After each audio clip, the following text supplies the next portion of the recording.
কয়েকদিন আগে গিয়েছিলাম বিহারের বাঁকা জেলায়। এখানে গিয়ে জানতে পারি একটি হিন্দু পৌরাণিক গল্প গড়ে উঠেছে এই বাঁকা জেলাকে কেন্দ্র করে। সেই গল্পে আসছি একটু পর।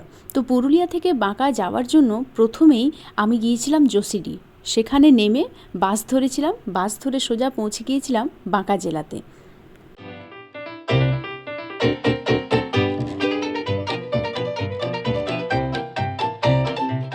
পৌঁছে গিয়েছি এই বিশেষ জায়গাটিতে, আর এই জায়গাকে ঘিরেই যে পৌরাণিক কাহিনীর সূচনা সেটি আপনাদেরকে আজকে বলবো। হিন্দু পুরাণে সমুদ্র মন্থনের গল্প তো আমরা কম বেশি সবাই জানি।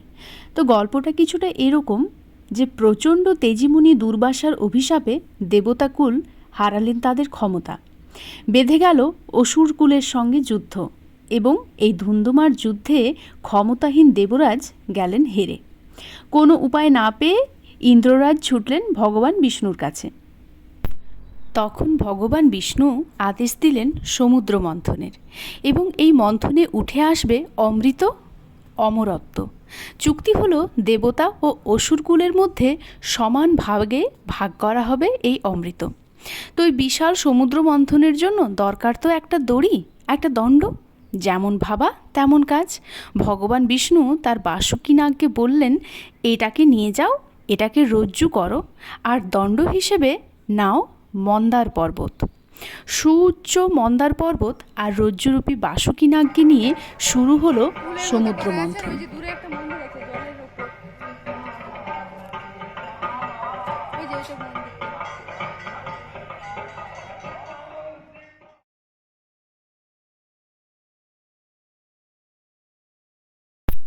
এরপর বাসুকী নাগ আর মন্দার পর্বতকে নিয়ে শুরু হলো সমুদ্র মন্থন।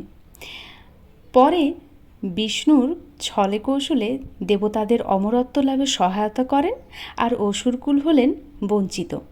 এ তো গেল সমুদ্র মন্থনের গল্প। এবার আসি আসল কথায়। এই যে পৌরাণিক গল্পের মন্দার পর্বতের অবস্থান বিহারের বাঁকা জেলায়, এখন আমি যেখানে রয়েছি, জায়গাটা বাঁকা জেলা শহর থেকে 18 কি 20 কিমি দূরে। কথিত আছে এই সেই পৌরাণিক কাহিনীর মন্দার পর্বত। তবে এই জায়গাটা আরেকটা কারণে বিখ্যাত, তা হলো এখানে জৈন ধর্মের দ্বাদশ তীর্থঙ্করের সাধনাভূমি।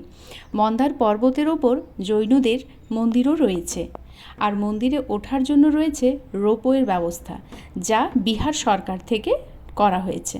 এছাড়া সিঁড়িও রয়েছে।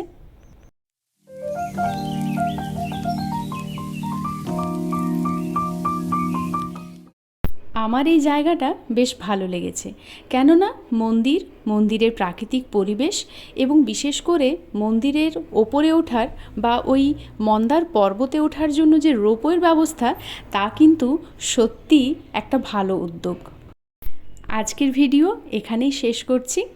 দেখা হবে অন্য ভিডিওতে। টাটা।